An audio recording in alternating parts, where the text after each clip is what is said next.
Bonjour et bienvenue sur ma chaîne de non-dualité. La non-dualité, c'est en fait, on pourrait dire aussi, l'état naturel. Alors, ce n'est pas l'état naturel d'un individu qui est dans un état spécifique, dans un état naturel, puisqu'il n'y a pas d'individu séparé. Et c'est l'état naturel, justement, sans cette sensation d'être un individu, sans cet individu. C'est l'état naturel d'être. Il n'y a personne qui vit dans cet état naturel, il n'y a personne qui essaie de conserver cet état naturel, de rester dans cet état naturel, qui fait telle ou telle chose pour être dans l'état naturel. Puisque c'est naturel, quelque chose de naturel ne peut pas être pratiqué. Si c'est naturel, c'est ce qui est. Quand on dit naturel, on pourrait dire c'est ce qui est.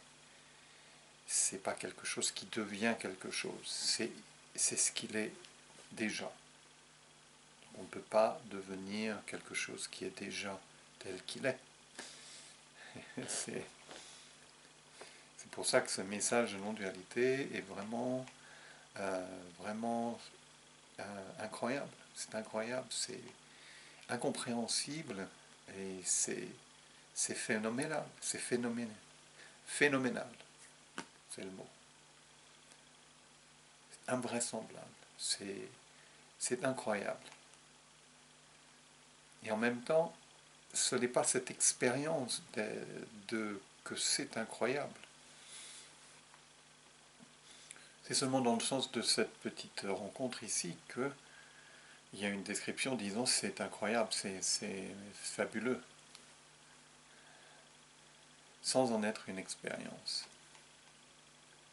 Mais le fait que je décris cela, je tente de décrire cela pour vous, dans ce cas-là, je dois utiliser des concepts. Donc, c'est fabuleux, c'est merveilleux, c'est fantastique, c'est super. Et c'est vrai, c'est comme ça, c'est superbe, c'est fantastique, c'est merveilleux. Mais pour personne, c'est pas merveilleux pour moi, c'est pas merveilleux pour vous. L'idée, bien sûr, l'idée de cela vous paraît, c'est merveilleux de se sentir comme ça. Mais non, c'est pas merveilleux de se sentir comme ça puisque personne ne se sent comme ça. Ce n'est pas une sensation, puisque c'est tout déjà. C'est tout sans cette sensation de séparation.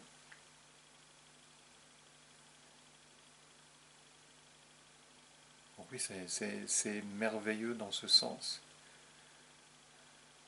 C'est le mystère. C'est un mystère total.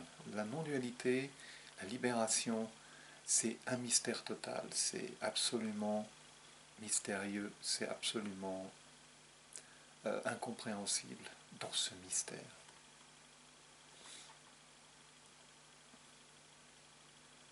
Quand le moi est là, bien sûr, le moi essaie de trouver la perspective de tout cela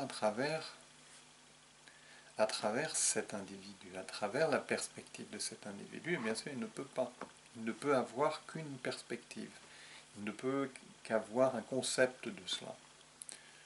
Le moi ne peut que créer des concepts. Le concept de la non-dualité, le concept de la libération. Et c'est normal, c'est ce qu'il peut faire, il n'y a que ça qu'il peut faire. Le moi ne peut que faire cela. Le moi ne peut pas disparaître comme ça, à volonté, pour ne plus être là, pour pouvoir être la non-dualité, connecté à la non-dualité, ne plus faire partie de la dualité. C'est pas possible. Le moi ne peut que transmettre tout cela à travers sa perspective, le concept qu'il va utiliser. Il ne peut pas faire autre chose. C'est vraiment on pourrait dire la prison du moi. La prison, dans cette prison, il ne peut qu'il y avoir des idées, il ne peut qu'il y avoir des aspirations, des imaginations. Le moi a besoin de ça, d'imagination, de visualisation, de connexion, de se connecter, de devenir, d'être dans le moment présent, de connecter au moment présent, de rester présent, de ne pas perdre le moment présent. Le moment présent qui est bien sûr un phénomène et un concept très répandu aujourd'hui. Donc, euh, donc ce besoin de connexion, ce besoin de faire quoi que ce soit, une petite chose, une petite technique, un petit mouvement, une petite respiration, ceci, cela, pouvoir, euh, pour pouvoir rentrer dans ce moment présent, pour pouvoir le capter, pour pouvoir l'englober et l'assimiler. Donc le moment présent, ce n'est pas du tout un terme que j'utilise dans ce message, puisque le moment présent, s'il y a un moment présent, même si on dit qu'il n'y a que le moment présent, néanmoins, s'il n'y a que le moment présent, néanmoins, pour le connecter, il faut venir du passé. Il faut venir d'un coin qui n'est pas le moment présent. Sinon, on n'aurait pas besoin de s'y connecter. S'il n'y a que le moment présent, on ne peut pas s'y connecter. Parce que sinon, ça voudrait dire qu'il n'y a pas que le moment présent. Donc il n'y a pas tous nos efforts d'essayer de se connecter au moment présent, qui est un exercice, une pratique qui va apporter de l'aide à celui qui, qui la pratique. Ça risque d'apporter de l'aide, ça risque d'améliorer l'expérience, ça risque de donner de l'espoir, ça risque de donner une bonne sensation de relaxation, par exemple. Tout ça c'est possible, mais cette sensation de relaxation, cette sensation de connexion, de se sentir bien connecté, un avec tout, c'est néanmoins qu'une histoire, l'histoire du moi, l'histoire de cet individu séparé qui est en fait illusoire. Donc c'est une illusion, c'est encore comme je disais, dans cette prison, c'est encore, une idée, une imagination, et comme de, de, de visualiser ou d'avoir cette apparente expérience va transformer nos sensations, ou semble transformer nos sensations. Mais ce n'est qu'illusoire, ce n'est que passager, et ça ne règle pas le problème, et ça ne vous amènera jamais à la libération. Vous connecter au moment présent ne vous amène pas à la libération. D'ailleurs, vous pouvez voir les enseignants comme Eckhart Tolle, par exemple, dépendent toujours et encore de cet effort, de ce mouvement, de cet engagement à se connecter au moment présent. Et ce n'est pas je ne suis pas là pour critiquer Eckhart Tolle parce que en fait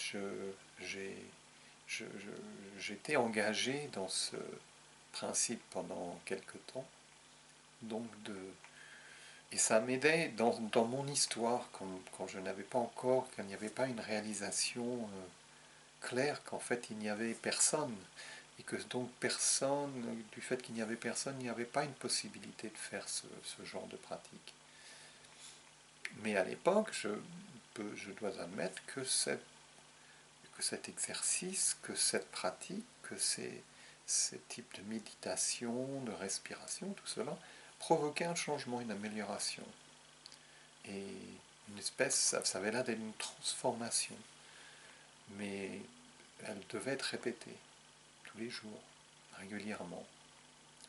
Et c'était comme la perdre, la regagner, la perdre, la regagner, la perdre, la regagner. Et donc ça devient un peu frustrant, enfin pour moi c'était frustrant à l'époque parce que ça ne me paraissait pas naturel. Il y avait un élément de naturel dedans, mais en réalité ce n'était pas naturel puisqu'il fallait toujours dépendre de quelque chose. Et c'est ça que le moi vraiment croit que tout dépend de lui. Donc le moi dépend de... Tout va dépendre de ce que le moi va faire, de ce qu'il va faire, ce qu'il va penser, les expériences qu'il va avoir. Il faut que le moi s'engage, il faut que le moi fasse un choix pour faire quelque chose, quelle que soit cette chose qu'il va essayer de faire, qu'il va tenter de faire. Donc il faut bien être clair que cela ne va jamais amener la libération. Ça ne va que améliorer votre prison. La prison du moi ne va qu'améliorer la sensation de, de votre état d'être dans cette prison et dans l'illusion de ce moi. Alors qu'en réalité, il n'y a pas de prison. En réalité, il n'y a pas de prison, il n'y a qu'une prison illusoire et il n'y a pas quelqu'un qui est dans cette prison. Il n'y a ni la prison ni quelqu'un dans la prison. C'est seulement une idée, un concept qui est en fait un concept tout à fait propagé universellement qui ne se dénie même pas. On ne va pas... en fait, ce message en fait renie ce concept universel, ce concept qui paraît être vraiment l'état de l'être humain. Qu'il y a donc quelqu'un qui est en train d'avoir une expérience X ou Y et qui, à travers ses choix, va pouvoir modifier ces expériences, les transformer, les améliorer. Et c'est donc le jeu du moi, le moi joue, il est en train de jouer, il joue dans cette illusion, c'est un jeu illusoire dans lequel il est engagé, et c'est normal, et c'est inévitable, quand le moi est là, on ne peut pas éviter le jeu continue. Le jeu va suivre son cours. Hein. On ne peut pas sortir du jeu et entrer dans la réalité de la non-dualité. On est dans le jeu d'essayer de vivre dans notre prison d'une manière plus appropriée, plus agréable, plus libre. Mais en fait, comme je disais, il n'y a pas de prison. Il n'y a pas de prison et il n'y a personne en prison. C'est l'illusion. Quand cela est vu, c'est cette libération, mais c'est pas vu par le moi. C'est pas le moi qui voit ça. Le moi ne peut pas voir ça puisque le moi n'est pas réel. Donc c'est pas le moi qui voit ça. Il est vu que c'est comme ça, sans que ce soit le moi. Il n'y a plus de moi. Il n'y a jamais eu de moi. En fait, il n'y a pas qu'il n'y a plus de moi, il n'y a jamais eu de moi. Il y a seulement une illusion d'un moi qui joue, qui se répète, qui fait son truc, quel que soit le truc, qui est engagé dans son truc, dans sa technique, dans son expérience, dans sa perspective, dans son voyage. Le voyage du moi, c'est le voyage du moi. La perspective du moi, le voyage du moi, l'engagement du moi.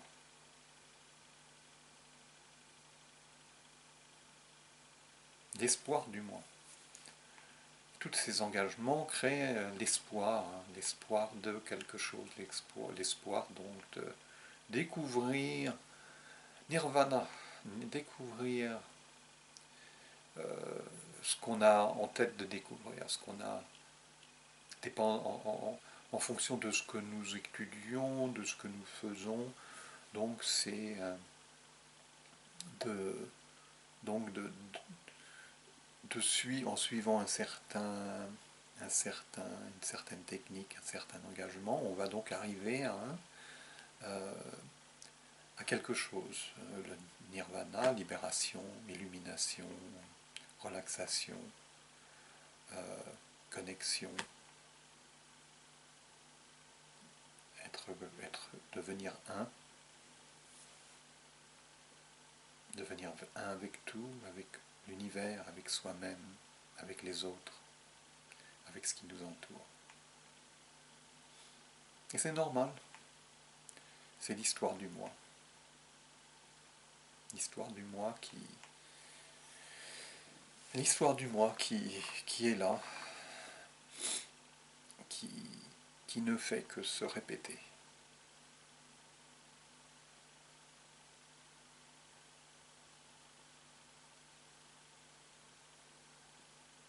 Alors qu'en fait, il n'y a pas d'illumination, il n'y a pas de nirvana. Parce on pourrait dire qu'il n'y a pas un nirvana, une illumination à découvrir, le paradis, tout cela, puisque en réalité c'est déjà là, c'est déjà ce qu'il y a. Il n'y a que ça. Il n'y a que ça qui est là, malgré la superposition de cet individu illusoire, cette sensation illusoire d'être quelqu'un. C'est une superposition en fait illusoire qui est là et qui prend toute la place. Elle prend toute la place cette superposition. L'individu séparé prend beaucoup de place. Je ne dirais pas qu'il prend toute la place puisque en réalité tout se fait automatiquement et naturellement. Et donc l'impression que ça prend toute la place, c'est parce que en réalité tout ce qui se fait normalement automatiquement et naturellement ne se voit pas, on ne le voit pas parce qu'on n'en est pas conscient, puisque c'est naturel et automatique. Alors on ne le voit pas, on ne le comprend pas, on ne le visualise pas, on n'en a pas l'expérience, puisque ce n'est pas une expérience, puisque c'est quelque chose de naturel qui arrive sans l'intervention du moi. Par contre le moi, donc comme on ne voit pas, on ne réalise pas tout ce qui se fait naturellement et automatiquement, la seule chose qu'on peut voir, c'est ce que justement cette illusion nous donne l'impression de voir.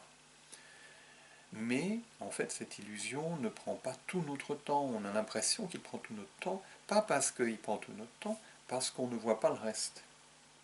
Et quand il y a cet engagement dans le reste, qui se fait naturellement et automatiquement, ben on n'est pas engagé dans le moi, on n'est pas engagé dans l'illusion du moi.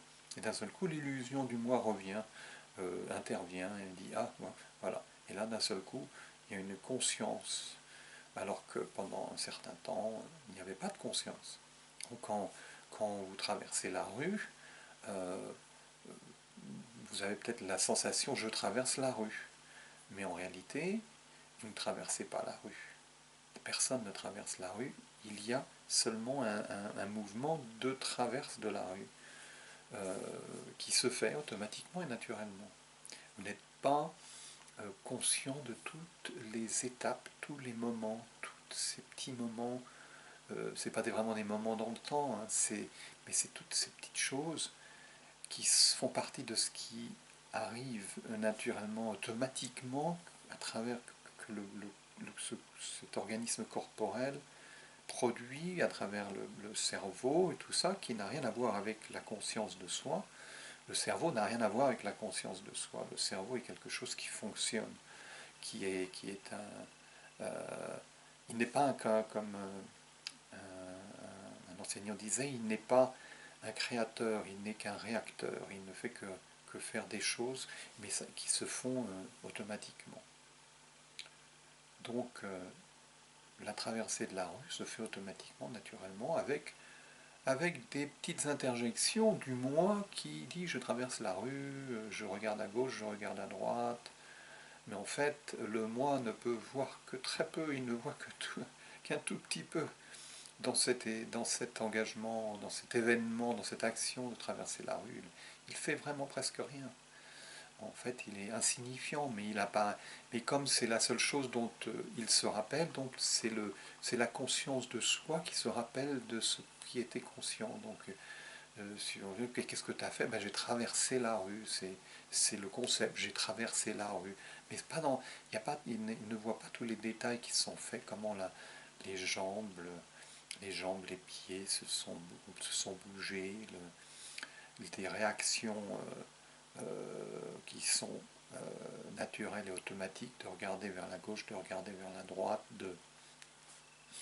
d'avoir enregistré la voiture qui arrive par là-bas, l'autre voiture qui arrive par ici, le fait qu'il va falloir passer du trottoir sur... Tout ça se fait, c'est tout automatique, c'est tout naturel, c'est merveilleux, c'est fabuleux, c'est fantastique. Et ce n'est pas tout ça n'est pas contrôlé par le moi. Mais le moi dit je contrôle, je suis le contrôleur, je suis le président, je suis celui qui régit tout ça, qui contrôle, je suis le contrôleur général, le superviseur. Et alors qu'en réalité, il n'y a que traverser la rue sans le moi. Le moi ne traverse pas la rue. Il n'y a personne qui traverse la rue. Ce body, cet organisme corporel va donc, dans un sens, on pourrait dire, apparemment, va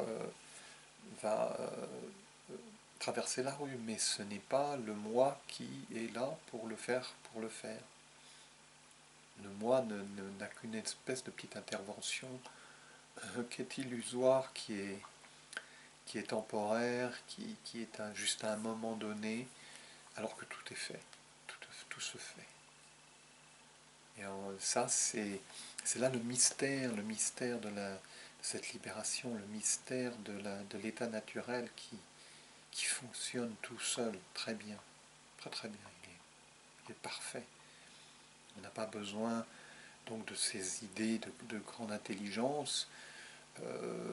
N'importe qui traversera la rue, à part bien sûr des personnes qui ont des troubles au niveau justement corporel, au niveau neurologique, des troubles psychosomatiques qui font qu'il y a ce fonctionnement du corps ne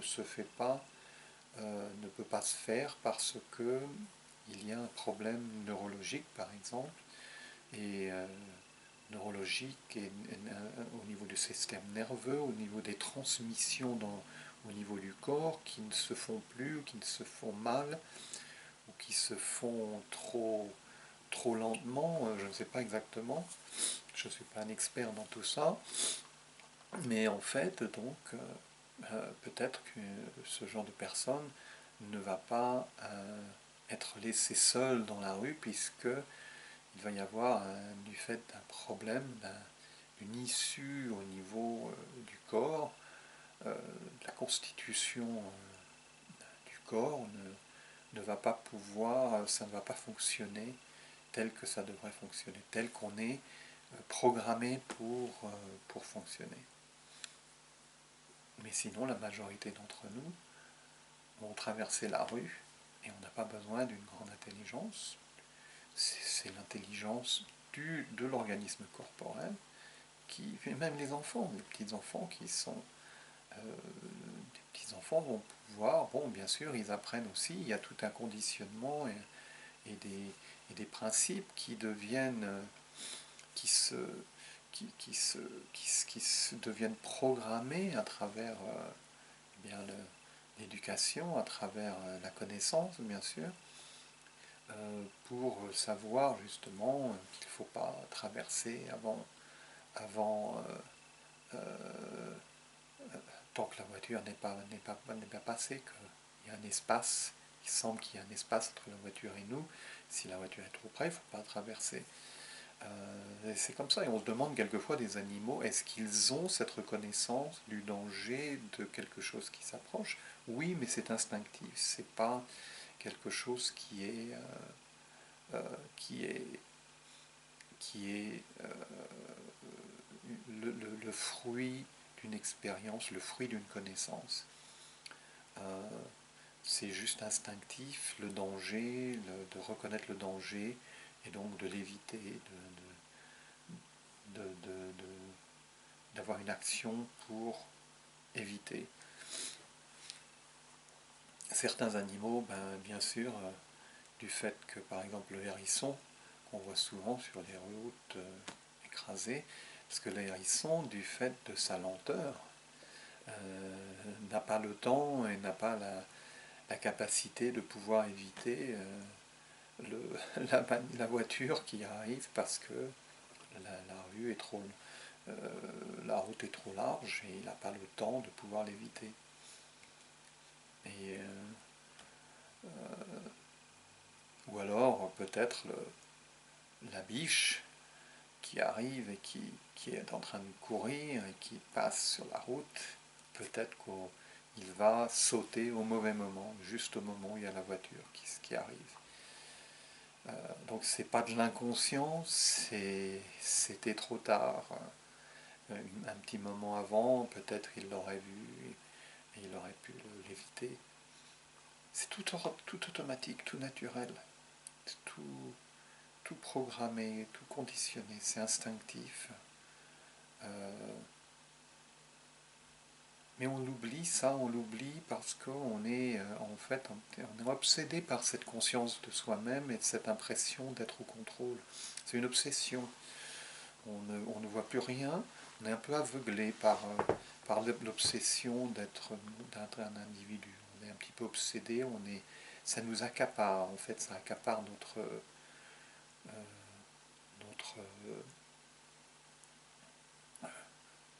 notre expérience.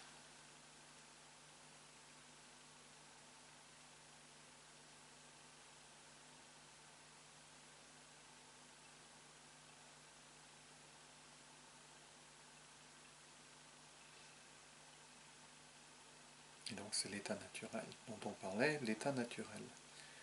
L'état naturel, c'est qui est en fait un avec cet organisme corporel, et donc tout se fait bien sûr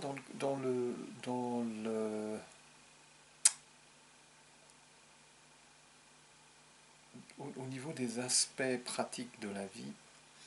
euh, il semble encore plus que le moi est engagé du fait que il semble qu'il y ait des choix de faire ceci, des choix de choisir de faire, de te trouver un travail, de faire payer une réunion, toutes ces choses-là, d'apprendre à comment utiliser une caméra, un téléphone, un ordinateur.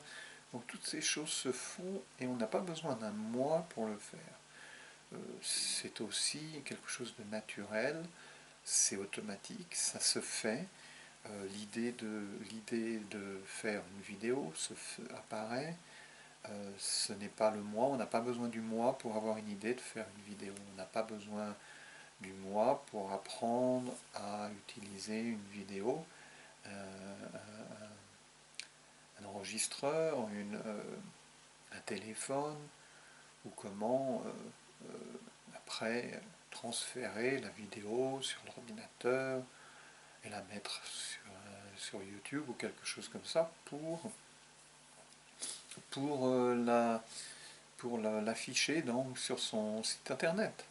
Parce que je parle de quelque chose qui va être fait avec ça. C'est après l'étape suivante, ça sera de transférer, de la mettre sur YouTube, après de la mettre sur mon site internet. Tout cela se fait sans qu'il y ait un moi. Il n'y a pas besoin du moi. C'est pas le moi qui décide. C'est une décision qui apparaît, un choix qui apparaît de faire cela. Il pourrait y avoir le choix de ne pas le faire, ou il pourrait y avoir un choix de faire autre chose. Mais ce n'est pas le moi, c'est quelque chose qui se fait. Ça se fait automatiquement, toujours automatiquement, naturellement.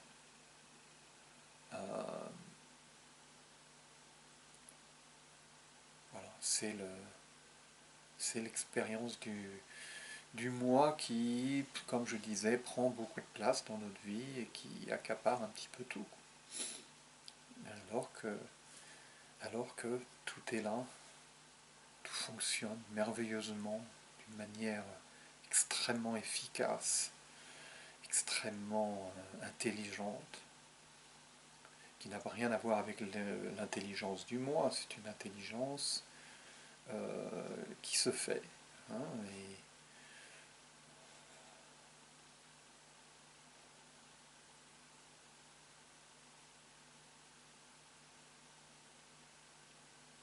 alors on pourrait parler de la pseudo-illusion de l'intelligence de certaines personnes comparée à d'autres personnes. Euh, on pourrait, par exemple, il y a ce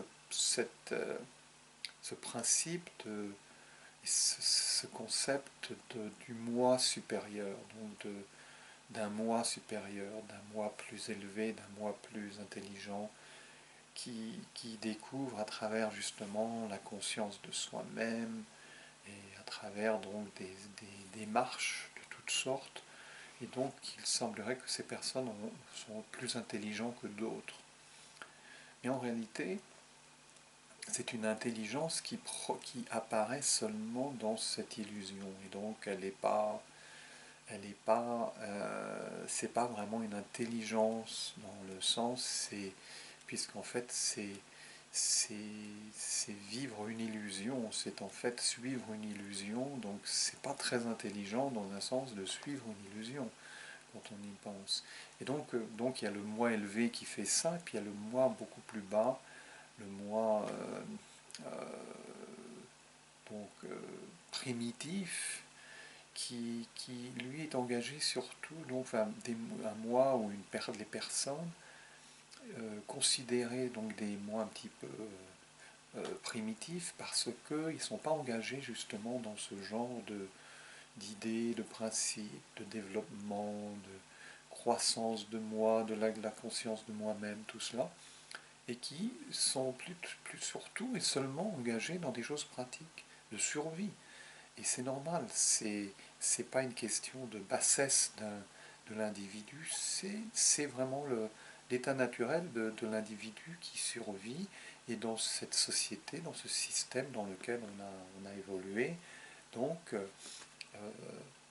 c'est de trouver sa place au niveau, à tout niveau, pratique, financier, d'avoir un endroit, une maison pour pouvoir être logé et ne pas rester au froid. Et donc euh, tout cela se fait d'une manière très pratique. Il n'y a pas cet engagement. Et donc des gens justement qui sont assez spirituels ou donc qui sont des êtres plus élevés, qui se sentent comme des êtres plus élevés, vont peut-être regarder justement ces êtres plus qui sembleraient primitifs, qu'ils déclarent de primitifs. Je ne les vois pas comme des êtres primitifs, mais il y a une tendance justement parce que voilà, c'est des gens qui sont trop superficiels, des gens de base qui ne se sont pas développés, mais ce n'est pas du tout un signe d'intelligence.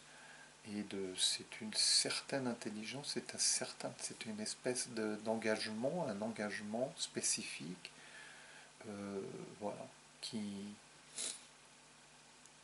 n'est pas intéressant pour d'autres personnes qui sont beaucoup plus engagées dans des choses vraiment de base, des choses de survie. En fait, l'animal, justement, puisque nous sommes des animaux, on est rien de même des animaux, on est en fait engagé dans un mécanisme de survie. C'est la survie, euh,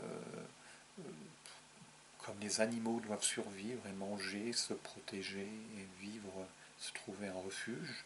Eh bien, l'être humain fait la même chose. Et donc, ce qu'on voit justement dans ces engagements de survie pratique de l'individu, eh bien, il fait ce que toutes les autres espèces font. Euh, et donc, il n'y a absolument pas de raison de penser que ces personnes sont des personnes donc diminuées ou non développées. Ils n'ont pas développé cet aspect, mais en fait, je pourrais même dire qu'ils ont raison, puisque cet aspect euh, donc de recherche de soi-même, tout ça n'appartient que dans cette illusion du moi. Donc, dans un sens, ils sont plus près de cet état naturel, on pourrait presque dire. Mais en fait, ni l'un ni l'autre n'est plus près ou moins près, parce que en fait, tout le monde est déjà cet état naturel. Que ce soit l'être élevé ou l'être primitif, comme il pourrait être appelé, eh bien, il n'y a pas de différence, puisque c'est l'état naturel, et c'est seulement les choses qui apparaissent, les actions, les engagements qui sont différents. Il n'y a pas de différence. Il n'y a pas un meilleur moi qu'un autre moi. Il n'y a pas un moi plus. Au niveau pratique, il va y avoir des moi qui sont plus riches, des moi qui ont des personnes qui vont développer plus, qui vont être plus pratiques que d'autres, qui vont avec des ambitions différentes au niveau du conditionnement, du programme qui ont été inculqués en eux à travers leur éducation, leur famille, l'aspect génétique de leur vie, qui va donc produire peut-être certaines choses, alors que d'autres vont produire quelque chose de moins, pas une grande réussite, par exemple financière ou professionnelle. Mais en réalité, à la fin du compte, il n'y a aucune différence. Et au bout du compte, c'est comme toujours cette idée qu'à la fin de la vie, eh ben, on n'emportera pas nos richesses, on n'emportera pas, qu'est-ce qu'on emportera? Rien du tout, en fait.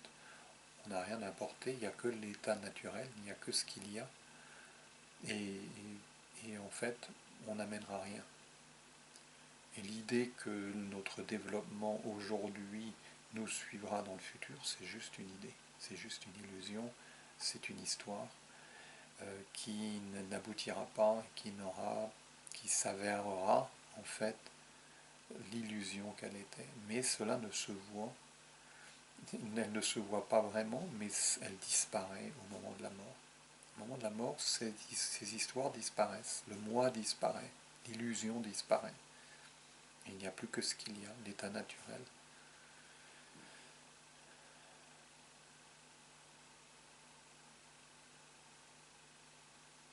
Alors oui, la non-dualité, l'état naturel, c'est fabuleux. Rien que d'en parler, c'est fabuleux, c'est extraordinaire. Pas dans le fait que c'est extraordinaire en lui-même, c'est extraordinaire de sa simplicité et de sa beauté et de son... Oui, de sa simplicité, c'est donc quelque chose qui est déjà en action dans chaque vie. C'est quelque chose qui est déjà là. On n'a rien à trouver, puisque l'état naturel, c'est ça. Mais on confond l'état naturel avec un état d'être différent, un état d'illumination, d'expérience, qui est basé sur une expérience. Mais en fait, l'expérience est illusoire. Qu'à la fin du compte, quand l'expérience n'est plus là, ou bien parce que cette sensation d'être quelqu'un s'est effondrée, ça a explosé, s'est évanoui, pas de terme vraiment exact, c'est juste des idées, des concepts pour le décrire, ou alors au moment de la mort, la fin de ce corps, du fonctionnement du corps, eh bien, c'est parti, ça disparaît, et il n'y a plus que ce qu'il y a.